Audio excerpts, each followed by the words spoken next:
자, 저번 시간에 공공경제와 후생경제까지 있죠. 이번 시간에 시장 실패와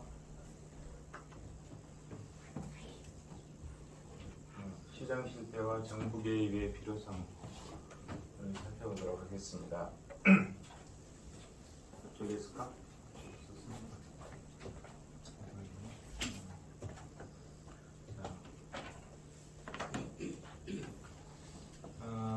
여기서는 이제 1절부터 6절까지 있죠. 오늘 이걸 다 하겠습니다. 오늘이 4시간이니까 4시간에 걸쳐서 하겠습니다. 1절부터 4절까지는 여러분들이 미시경제학에서 대부분 봤을 거고 5절도 미시경제학에서 일부는 봤을 텐데 조금 이제 재정학 부분이 가미가 안 된 걸 봤으니까 5절, 6절은 좀 새로운 것일 수 있습니다. 먼저 이제 시장의 실패에 대해서 한번 보죠.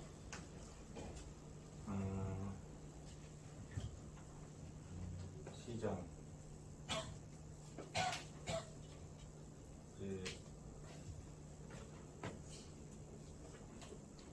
여기가 기업이고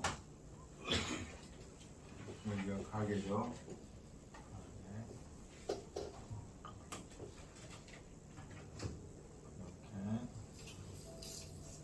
이렇게 이게 생산물 시장이잖아요. 생산물 시장이고 생산 요소 시장이고. 그럼 이 가게는 이거는 소비자잖아요. 소비자고 수요자죠. 수요자.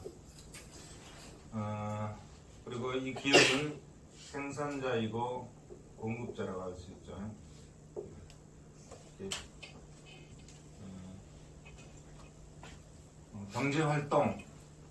경제활동인 한마디로 얘기하면 생산과 소비활동이잖아요. 그죠? 상품을 만들어내고 그 상품을 소비하는 생산과 소비활동이죠. 생산과 소비활동, 이게 경제활동이죠. 그렇게 해서 시장이 이렇게 돌아가는 거죠. 뭐에 의해서 돌아가나요? 실물은 시계 방향으로 돌아가고 가격은 반시계 방향으로 돌아가는 거잖아요. 반시계 방향으로 돌아가는 거. 이게 이제 시장 경제 활동이죠. 이런 그림들 제대로 그려요. 이게 이제 시장 경제 활동인데 이 시장이 돌아가는 데 있어서 아담 스미스는 보이지 않는 손인 가격이 그 기능을 해준다 그랬죠. 그래서 시장은 스스로 균형을 찾아간다 이렇게 본 거죠. 그래서 수요 곡선과 공급 곡선이 만나서 뭐 이런 얘기는 안 했지만 이렇게 된다는 거죠. 가격과 균형 수급량이 형성된다. 잘 돌아간다 이런 얘기죠. 이게 시장 경제 활동이죠. 그래서 시장 경제 활동은 생산과 소비 활동이죠. 생산과 소비 활동인데, 자, 뭘 대상으로 하느냐? 자원 배분 행위, 자원의 배분 행위, 그 다음에 소득의 분배 행위, 경제 안정화 행위, 이 세 가지죠. 자원 배분, 소득 분배, 경제 안정화 행위. 이것이 효율적으로 돌아가는 거죠. 이 시장이. 이게 이제 시장 경제 활동인데, 자, 자원의 배분에 있어서, 그 다음에 소득의 분배에 있어서, 경제 안정화에 있어서 제대로 잘 시장이 안 돌아가는 거죠. 시장이 제대로 안 돌아가는 거. 그 상태가 뭐죠? 시장 실패가 아니에요. 시장 실패는 시장에서 가격 기구를 매개로 해서 수행된 경제 활동이 이 경제 활동이죠. 이 경제 활동이죠. 다시 얘기하면 상품은 시계방으로 돌아가고 그 대가는 반시계방으로 돌아가는 이 시장에서 이게 가격 기구죠. 이 가격 기구를 매개로 해서 수행된 경제 활동이 바람직한 결과를 실현하지 못한 경우, 이거 시장 실패다. 그러면 바람직한 결과를 실현하지 못하는 것은 뭐죠? 자원이 비효율적으로 배분된다.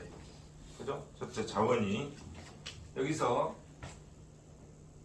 이 수요 곡선과 공급 곡선이 만나서 여기에서 균형을 이루는 거잖아요. 균형을 이루면 균형을 이뤘다. 이게 이제 일반 경쟁 균형이라고 하죠. 일반 경쟁 균형을 이루면 어떻게 되죠? 효율성이 달성되는 거죠. 효율적인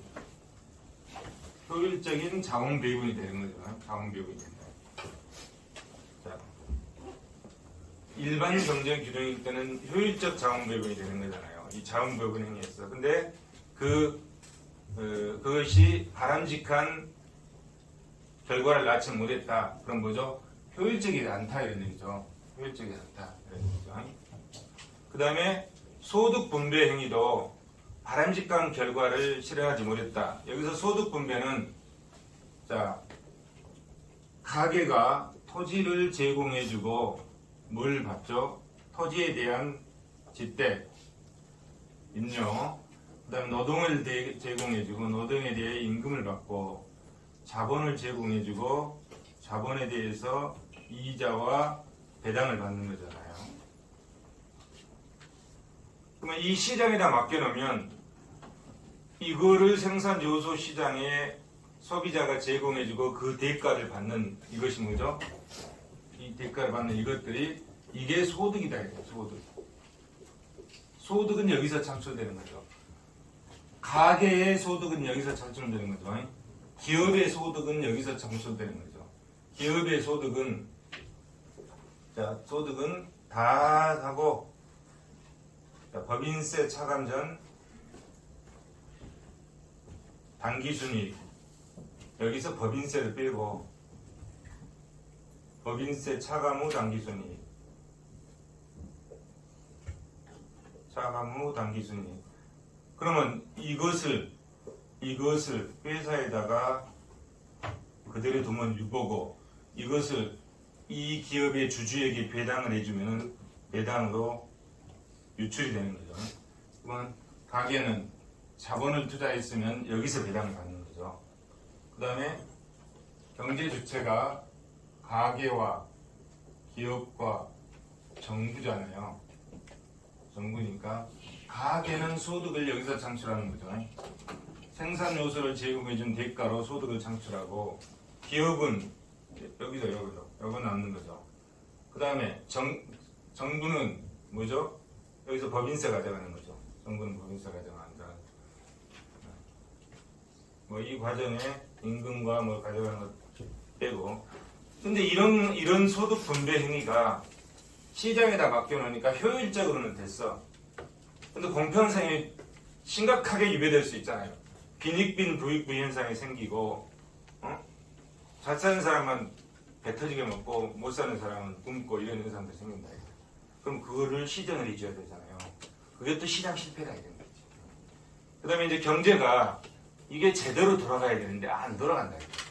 잘 안 돌아가. 1997년도 우리나라도 겪었잖아요. IMF를 겪었죠. 달러가 부족하니까 우리나라 경제가 완전히 안 돌아가거든요. 2008년도 서브프라임 모기 사태 그 여파로 인해서 우리나라 경제가 제대로 안 돌아가잖아요. 그 다음에 지난 2년간 코로나 사태로 인해서 경제가 제대로 안 돌아가잖아요. 이런 현상도 생깁니다. 그럼 그랬을 때 이 시장 실패가 일어난다 이런 얘기죠. 그래서 시장 실패가 일어나는 것은 자원 배분 행위가 비효율적으로 되는 거고 소득 분배 행위에 있어서 소득의 빈부격차가 너무 심해되고 경제가 제대로 안 돌아가는 이런 시장 실패가 생긴다. 그러면 이거를 정부가 나서서 치유를 해줘야 되잖아요. 그때 정부가 개입하게 되는 거죠. 정부가 이 시장에 개입해서 이 시장에 이 균형을 찾도록 하면 시장이 일반 경쟁 균형이 되도록 만들어줘야 된다. 정부가. 그러면 그 만들어주기 위해서 정부가 시장에 개입하는 그 이론적 근거가 뭐라겠습니까? 후생경제의 제2제입니다. 후생경제의 제2. 아까 이 고전학파에서 시장이 균형을 찾았잖아요. 이게 일반 경쟁 균형이 됐죠. 일반 경쟁 균형이 외부성이 없고 외부성이 없다면 이렇다는 거죠. 외부성이 없다면 이런 일반 경쟁 균형. 그러면 이 일반 경쟁 균형의 상태에서는 뭐가 됩니까? 자원 배분이 효율적이단 말이에요. 효율적. 자원 배분이 효율적이요.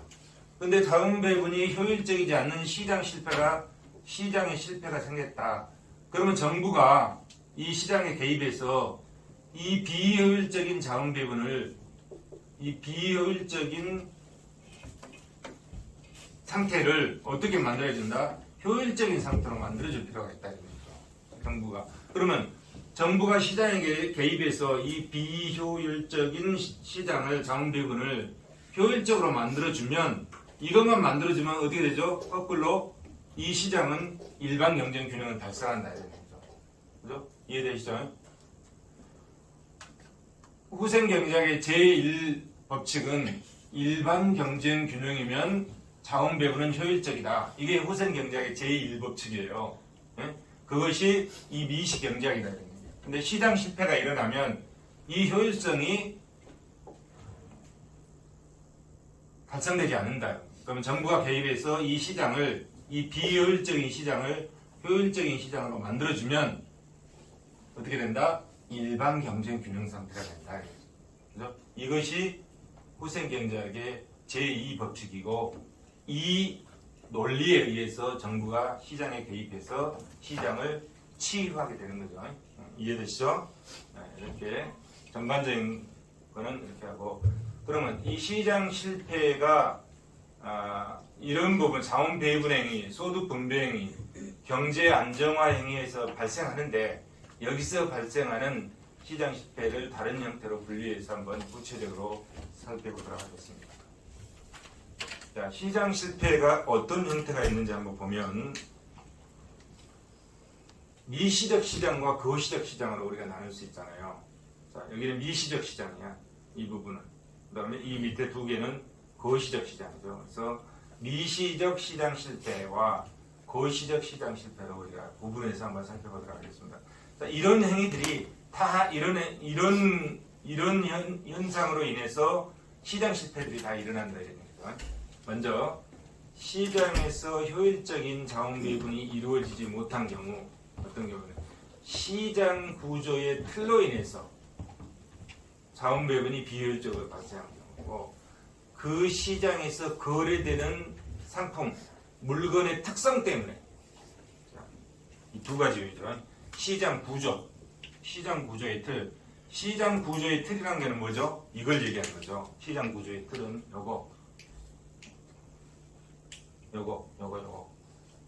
이 구조. 이거는 뭐죠? 완전 경쟁 시장이잖아요. 그죠? 지금 이게 제대로 돌아간다는 거는 우리가 미시 경제에서 공부했던 완전 경쟁 시장을 얘기하는 거예요. 완전 경쟁 시장을. 이거는 완전 경쟁 시장이잖아요. 이 시장 구조의 틀은 완전 경쟁 시장이야. 완전 경쟁 시장. 완전 경쟁 시장인데, 이 완전 경쟁 시장이란 뭐예요?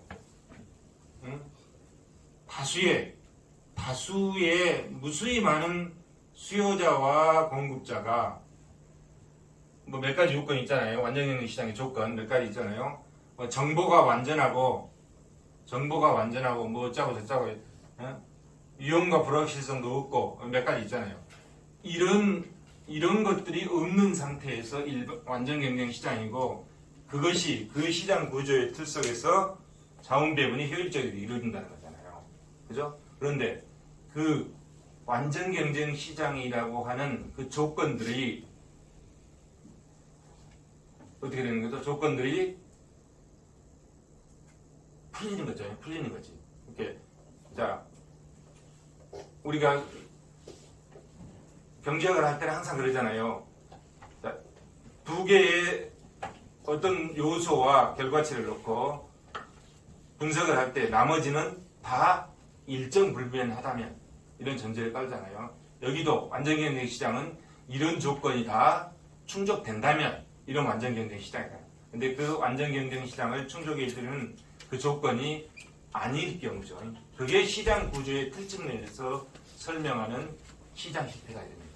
근데 이 시장에서 무수히 많은 상품이 여기서 나온 게 이게 상품이잖아요. 상품. 상품이고 이거 뭐라고 그러죠? 거래 대상물이라고 그러죠. 거래 대상 물건 또는 상품 또는 재화 또는 용역 뭐 이렇게 할 거네요. 그런데 이것이 이 거래 대상 물건이 대부분은 다 이렇게 돌아가는데 특수한 경우가 있다. 외부성이 있는 경우하고 그 거래 대상 물건의 특성상 외부성이 있는 경우하고 공공재인 경우에는 이 시장 구조와 상관없이 시장 실패를 유발한다.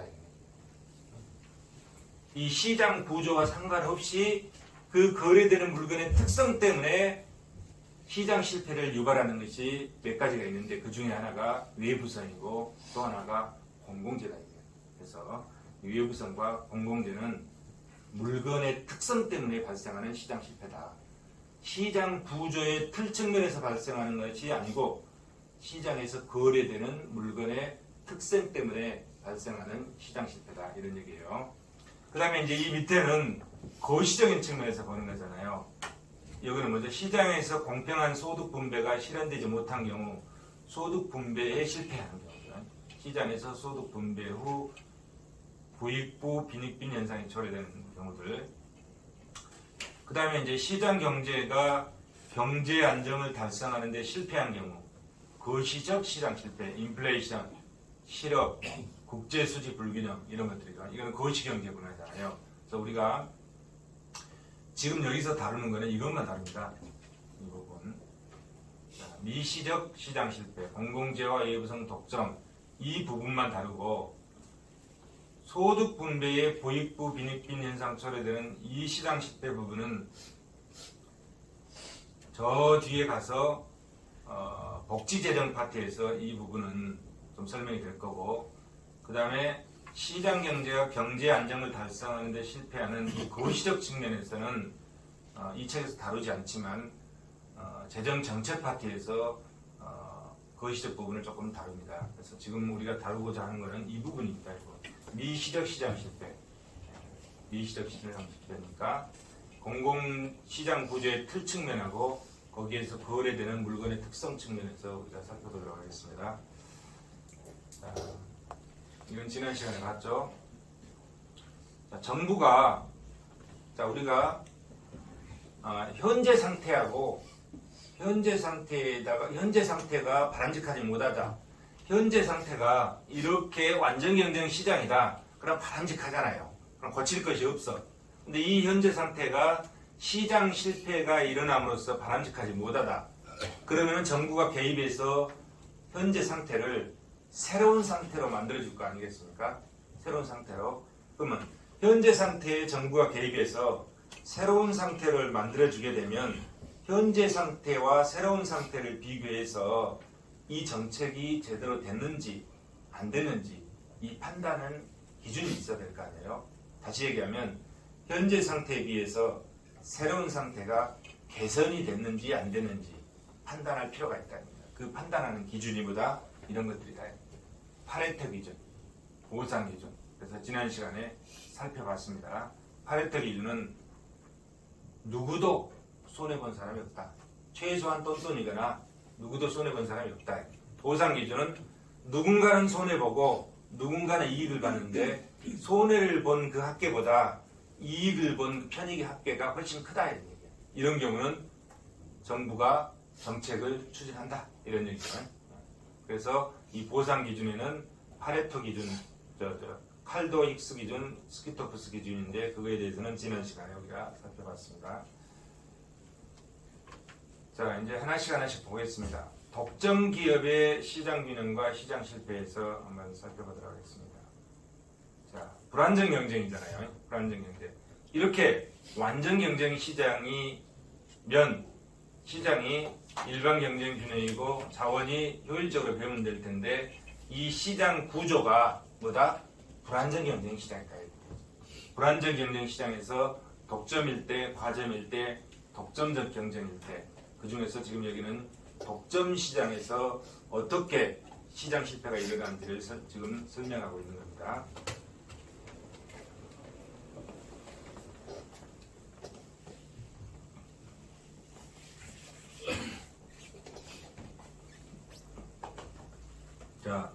이게 이제 독점 기업의 이윤 극대화죠. 이윤 극대화를 보여주고 있습니다.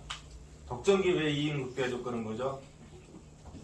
독점 기업의 이윤 극대화 조건. 한계 수익과 한계 비용이 일치해야 되잖아요. MR리콜의 MC죠. 한계 수익과 한계 비용. 그러면 이 그림에서 자, 수요 곡선이 이거죠. 수요 곡선이 이거고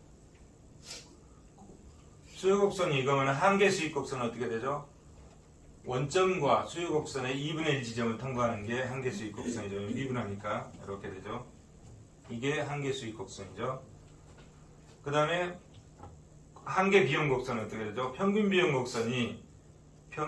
곡선이 이렇게 있다면 한계 비용 곡선은 평균 비용 곡선의 최저점을 통과해서 이렇게 올라가는 거잖아요. 그렇죠?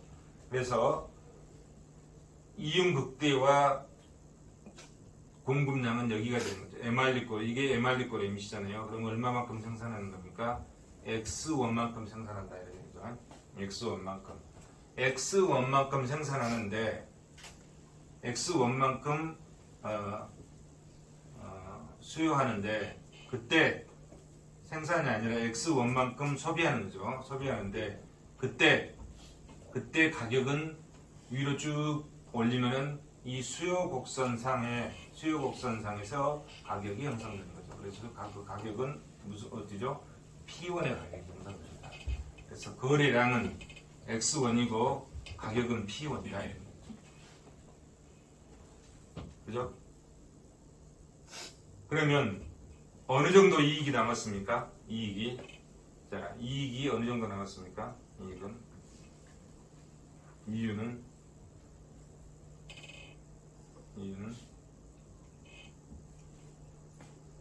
자, 평균 비용 곡선이 이렇게 해서 평균 비용 곡선이 이 점이잖아요. 이 점이죠. 이렇게 가니까 가격이 이렇게 돼서 이윤은 이렇게 남았다고 해야 되나요? 이렇게. 이게 독점 이윤이죠. 이 부분이. 독점 기업이 가져가는 이윤이죠. 이 부분이. 독점 기업이 가져가는 이윤이고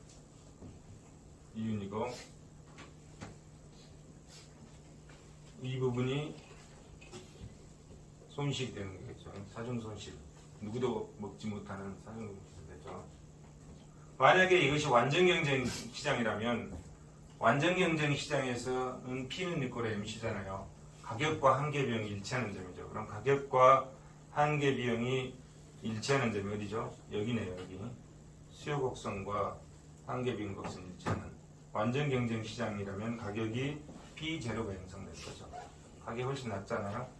완전 경쟁 시장에 비해서 가격이 훨씬 높은 거죠. 독점 시장의 가격이 높고 거래량도 완전 경쟁 시장에서는 X0만큼 거래가 될 텐데 이 독점 시장에서는 X1만큼 거래가 되니까 거래도 훨씬 줄죠.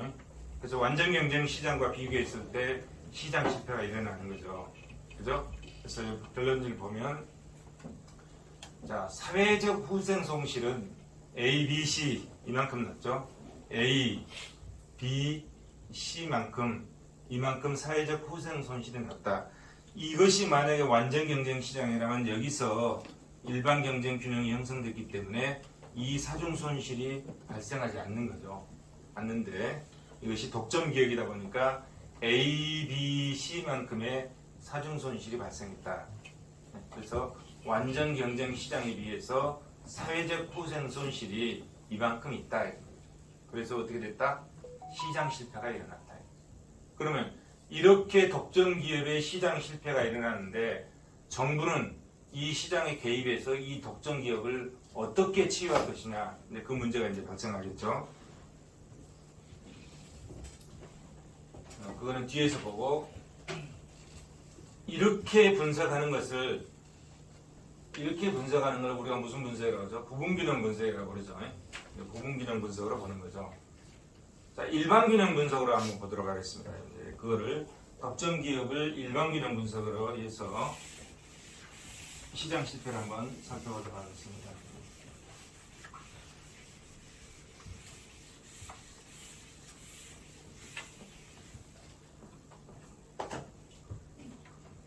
자, 일반균형 분석을 하니까 X축에는 수평축에는 x, 그 다음에 수직축에는 y, 수평축에는 쌀을 넣고 수직축에는 옷을 넣고 이 두 개는 뭐죠?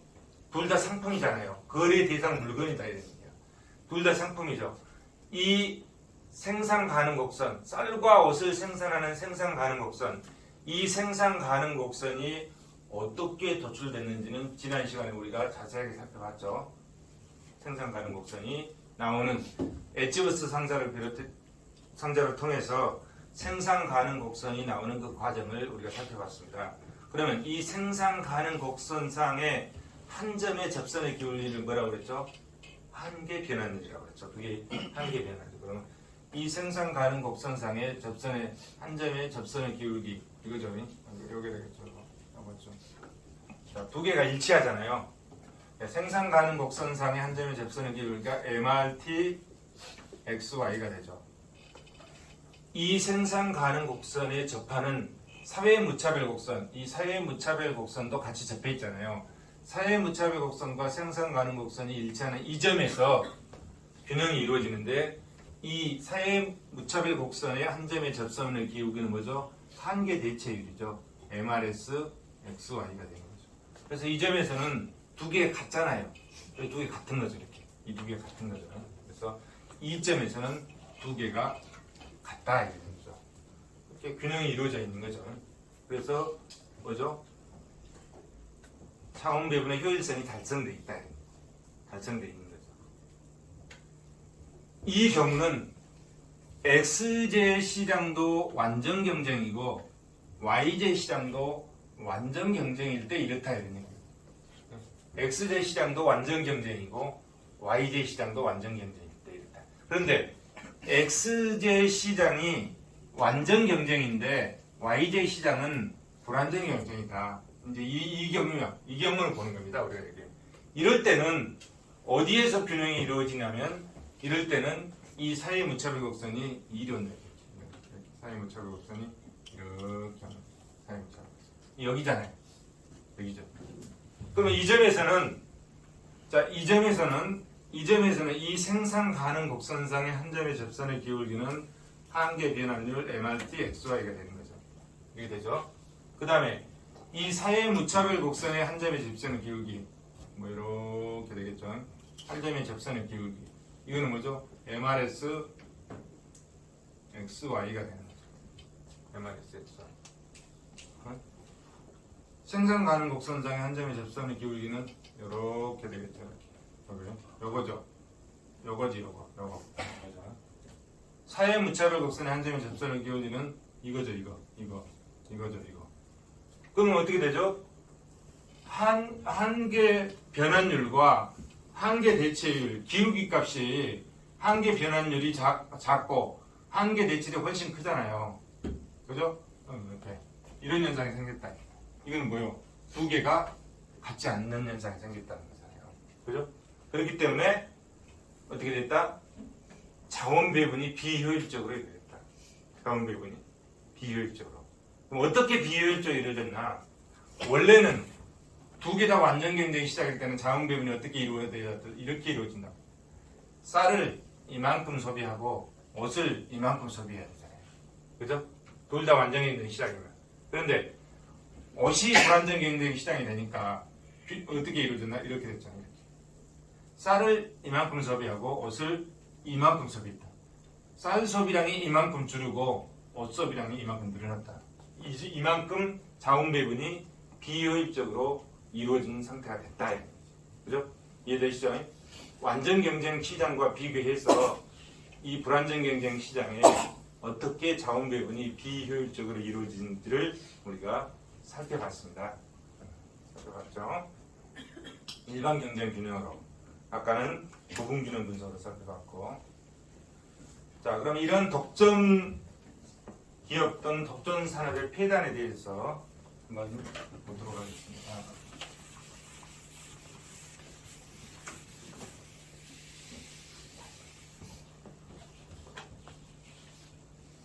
자, 이 독점 기업의 폐단에 보면은 첫째, 독점 이윤의 존재는 소득 분배상 불공평을 발생한다. 아까 사회적 후생 손실이 ABC만큼 있었고 그 옆에 독점 기업의 독점 민인 삼각형으로 그랬잖아요. 그 부분만큼 뭐가 발생한다? 소득 분배의 불공평이 발생한다. 그죠? 소득 분배의 불공평이 발생한다. 둘째, 독점 균형에서 초과 부담 발생으로 사회 후생이 작다. 그 삼각형 ABC만큼 사회적 후생 손실이 발생했잖아요. 그죠? 그래서 완전 경쟁 시장에 비해서 그만큼 사회적 후생이 감소한다. 세 번째, XB 효율을 초래한다. XB 효율. XB 효율이 뭐죠? 등한시하는 거죠. 나태하다 이런 얘기죠. 경영이 나태해진다. 예를 들어서 우리 이 시장에 있는 이 시장 속에 속해 있는 일반 기업체는 이윤 극대화를 얘기해서 피 튀기게 경쟁을 하잖아요. 그런데 정부 산하에 있는 공기업들은 어떻게 되죠? 그렇게 안 해. 피 튀기기 하나 실수하면 내 뭐가 날아가니까 안전되게 가질 필요가 있잖아요. 그 사람들은 일반 시장은 전혀 접근이 틀리다. 그러다 보니까 일반 기업체의 경영의 효율화, 경영의 능률화 뭐 이런 걸 위해서 이윤 극대화를 추구하는 게 비해서 정부 산하에 있는 공기업들은 그런 행태가 나태하다. 이런 걸 뭐라 한다? XB효율이라고. 이해되시나요? 그런 경우를 XB효율. XB 독점 기업도 마찬가지다. 자, 정부에서도 너희들만 이걸 해 하고 독점적으로 해주면은 주구장창 그것만 하니까 다른 거 하려고 안 하잖아요. 그죠? 그래서 그런 경영의 효율, 경영의 능률화, 기술 개발 이런 부분을 좀 등한시한다. XB 효율이 발생합니다.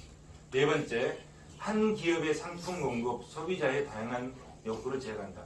독점 기업은 자, 만들고 있는 그것만 하지 소비자들의 다양한 상품에 대한 욕구를 충족시키지 못해주는 거죠. 그런 맹점들이 있다. 다섯째, 독과점은 정경유착을 이야기하고 민주발전을 제외한다. 그렇죠? 독점 기업 하나 운영하면 얼마나 좋겠어요. 그거 가지고 평생 먹고 사는 것이고. 그렇잖아요. 얼마나 좋아. 근데 그 독점 기업을 운영하기가 쉽지 않은 거죠. 쉽지 않은 거죠. SK 여러분 다 나는 SK 쓰거든요. KT 안 쓰거든요. 여러분들 중에 KT 아니면 SK 쓸 거라고. 둘 중 하나 쓰잖아요. SK 거의 뭐 독점이나 마찬가지잖아요. 독점이라는 두 개 있으니까 독점은 아니네. KT도 있으면 독점은 아니지만 독점 과점이네. 독점은 아니지만 독점에 가까운 SK 누구 때문에 밀어준 거죠? 노태우 정부 때 SK 밀어준 건 아니에요. 노소영이 밀어준 거죠. 자기 딸 노소영이가 태태원이 시집가니까 너 아까 그 누구라고 그랬죠? 노태우 대통령이 자기 딸 안에 SK에 그걸 준 거 아니에요. SK에. 근데 지금 이혼해서 노소영은 팽당했고 SK는 잘 나가잖아요. 근데 우리가 지금 우리 대한민국에서 KT와 SK를 제외하고 다른 기업이 거기에 침투해서 하기가 쉽습니까? 거의 불가능하잖아요.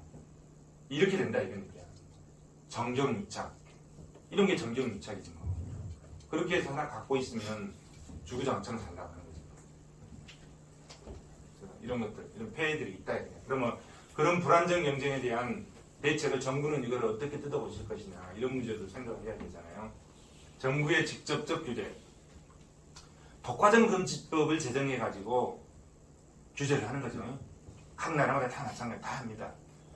독과점 금지법의 시행 및 생산량의 규제 등의 조치, 그다음에 최고 가격제 실시, 조세 부과, 이윤세는 평균 비용을 비용만 인상하고 한계 비용은 없다. 가격 상승 등 조세 부과를 통해서 그다음에 보조금 지급을 통해서도 해결하는 방법이 있고 시장의 경쟁성을 제기해주는 방법으로 해결하는 방법이 있고 시장의 경쟁성을 제기해주는 건 어떤 거죠? 진입장벽을 제기해준다. 그래서 비효율을 제거해줌으로써 해결하는 방법들 그 다음에 XB 효율성이나 비용 감소 산업의 잔차 비용이 발생하는데 그거를 없애는 방법은 국유화도 한 가지 방법일 수 있고 그 다음에 가격 규제를 통해서 해결하는 방법이 있고 그래서 이것들에 대해서 몇 가지를 살펴보도록 하겠습니다. 자, 두 번째는 이제 비용 감소 산업이죠. 비용 감소 산업은 뭐죠? 비용 감소 산업이 뭘 비용 감소 산업이라고 하고 뭘 비용 증가 산업이라고 하냐? 자, 이렇게 보면 여기가 Q고 여기가 P잖아요. 그러면 평균 비용 곡선은 이렇게 내려오다가 어느 단계가 되면 올라가는 거죠. 이게 평균 비용 곡선이죠. 평균 비용 곡선. 한계 비용 곡선은 이 점이죠. 이 점을 하다가 이렇게 올라가는 게 한계 비용 곡선. 이게 이제 마지막 점이잖아요. 제일 밑에 바닥점이잖아요. 비용 감소 산업은 비용이 여기서 비용이라고 하면 무슨 비용을 얘기하는 건가요? 평균 비용을 얘기하는 거예요. 평균 비용. 평균 비용 곡선이 이렇게 감소하는 거, 평균 비용이 감소하는 거. 왜? 가격이 떨어지잖아요. 감소하는 여기까지. 이 부분, 요것을 비용 감소 산업이라고 한다. 그래서 요거는 그러면 이거는 비용 불변 산업이라고 그러죠. 그죠? 여기는 올라가잖아요. 평균 비용이 올라가죠. 그래서 이거는 비용 증가 산업이라고 한다. 근데 굉장히 틀리죠, 성격이. 평균 비용 곡선에 이 평균 비용이 내려가느냐, 변동이 없느냐, 평균 비용 올라가냐에 따라서 성격이 완전히 틀려지는 거죠. 완전히 틀려집니다. 근데 지금 우리가 보는 거는 비용 감소 산업이니까 이 부분을 보는 거예요. 여기서 보면 평균 비용 곡선이 내려가죠. 쭉 내려가죠. 여기까지 이제 끝까지 내려갔다. 내려갔다. 이 끝까지 내려오면 거기를 한계 비용 곡선 치고 올라가겠죠. 올라간다.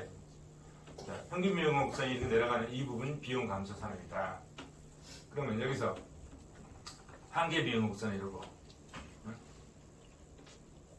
자, A점. 여기서 A점 볼까요? A점 어디죠? A점 여기 있네. 이 점이죠? 이 점은 이 비용 감소 산업의 이윤 극대화점이죠. 이 점 뭐예요? 한계 비용과 한계 수입이 일치하는 점이잖아요. 이거는 MR 거로 MC인 점이죠. 이 점이죠.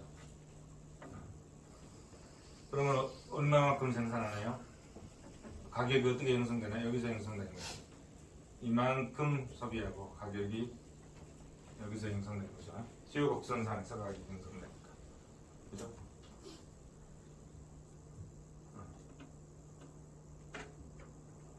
이익 극대화점. 독점 기업이죠. 독점 기업이죠.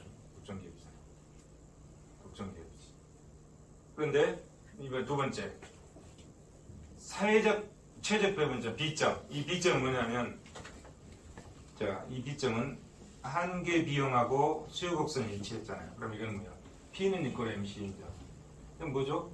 P는 이렇게 MC 조건이 뭐예요? 이건 완전 경쟁이잖아요. 완전 경쟁이야. MR 이꼴 MC 이건 독점이잖아요. 완전 경쟁 가격과 한계 비용 같다. 가격은 수요 곡선상에서 형성되잖아요. 수요 곡선상에서 그것이 한계 비용하고 일치하니까. 그러면 완전 경쟁이니까 완전 경쟁은 뭐예요? 일반 경쟁 균형이잖아요. 일반 경쟁 균형이 달성된 점이죠. 이렇게 이 점이잖아요. 그래서 어떻게 된다? 자원 배분이 효율적이다. 자원 배분이 효율적이다. 이 점이죠. 그래서 무슨 점이게? 사회적 최적 배분이 되는 거죠. 왜? 효율성이 달성되어 있으니까. 이 점에서는. 그 다음에 시점은 이 점이잖아요. 시점은 이 시점은 뭐예요? P는 이꼬르 A 시점이죠. 가격과 평균 비용이 일치하는 점이다. 이렇게 매출액과 수입과 지출이 일치하는 거죠. 수입과 지출이. 이 얘기는 뭔 얘기냐면, 수입은 이꼬르 수입 마이너스 비용은 0이다. 손익분기점을 얘기하는 거죠. 손익분기점.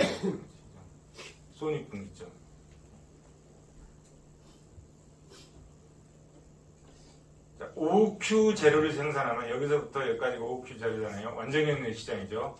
OQ 재료를 생산하면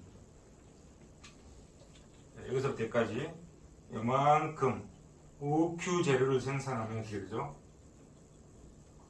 여기를 생산하게 되면 평균 비용이 지금 여기인데 평균 비용이 여기잖아요. 기업의 평균 비용이 여기인데 한계 비용이 여기까지 한계 비용이 여기까지. 그럼 이 차이 이만큼 손실이 발생하잖아요. 손실. 이 발생한 손실 이 차이를 뭐라고 하는가요? 장차 비용이라고 그러잖아요. 기업이 손실을 발생하면서 이 점을 생산했다는 것은 기업이 평균 비용 밑에인 이만큼 손실이 발생하면서 생산했다는 건데 기업이 손실이 발생하면서 생산을 하겠습니까? 이런 것 같으면 손해보고 상품 만들겠어요? 안 하잖아요. 그런데 우리나라 정부 입장에서 보면 우리 사회에서 보면 이게 최적점이야. 상품을 여기까지 만들어야 사회적 최적점이야. 그러면 기업이 상품을 여기서 여기까지 만들려고 하면 어떻게 해줘야 돼 이거를? 이 전차 비용을.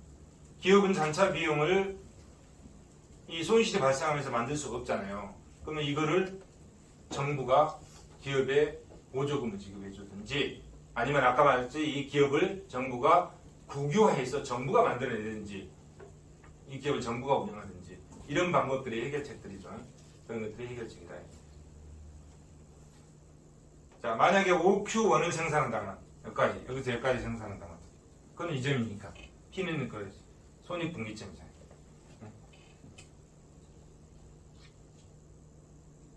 순편익 감소가 그래서 순편익 감소가 DAB, B, D, A, D, A, B 이렇게 됐다. 이렇게 이만큼. 이 비용 감소 산업에서 이 기업은 MR-리콜 MC인 요만큼밖에 생산 안 해. 이만큼 Q2죠. 요만큼밖에 생산 안 해. 그러면서 이 독점 기업은 이쪽 부분에 어느 만큼 독점 이윤을 발생할 거고 사회적 후생 손실이 이만큼 발생하는 거죠. 순편익 감소.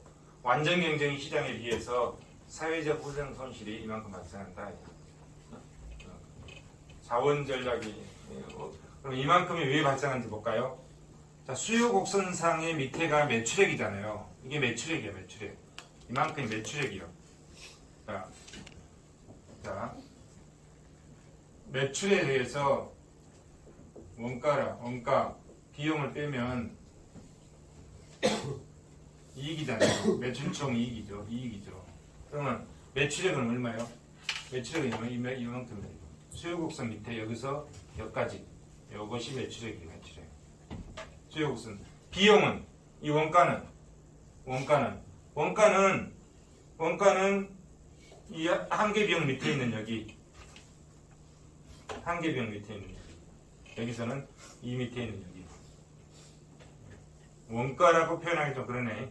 이게 비용이야. 그래서 이거에서 이걸 뺀 나머지가 이거다. 이게 사회적 후생 손실이죠. 이게 지금 여기서 이게 후생 측면에서 봤을 때 이랬다. 후생 측면에서 봤을 때 여기서 이 수입에서 이 비용을 뺀 나머지 이만큼 사회적 후생 손실이 발생합니다. 그게 쓰는 게 이겁니다. 순편익 감소하는 게 이거다. 자, 비용 감소 산업 봤고요. 비용 감소 산업의 특징을 한번 보도록 하겠습니다.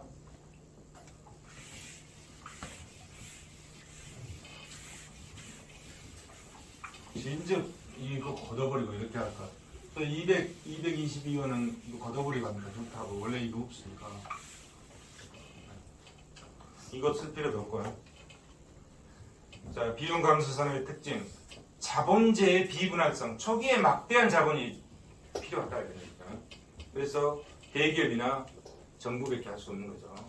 둘째, 규모의 경제로 자금력 취약 시 진입장벽에 직면한다. 세 번째, 평균 비용 곡선이 한계 비용 곡선의 상방에 일치한다. 그죠? 평균 비용 곡선이 한계 비용 곡선의 위에 위치한다. 이런 얘기죠. 넷째, 고정 비용은 크지만 경상 비용은 작다. 초기 투자 비용은 많이 들어간다. 이게 고정 비용이 크니까. 근데 그걸 운영하는 경상 비용은 적다. 다섯째, 어떤 것들이 있느냐? 공익사업, 철도, 항만, 전신전압 상하수도, SK 정신전압상이에요.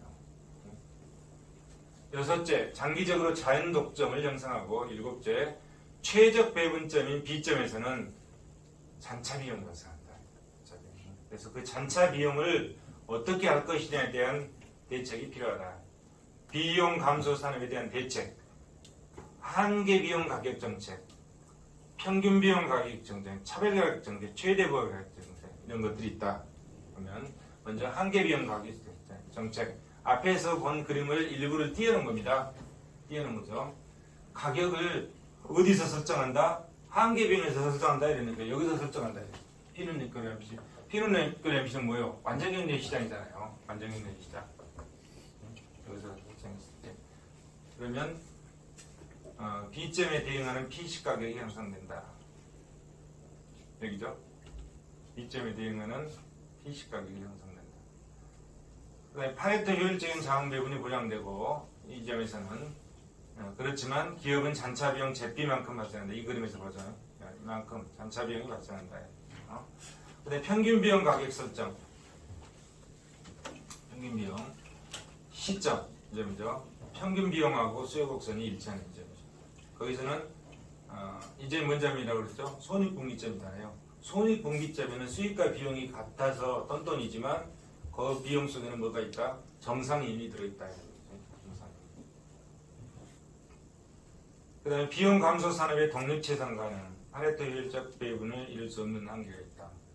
그렇죠? 여기서는 파레토 효율적이지 아니죠. 파레토 효율적은 이 점이잖아요.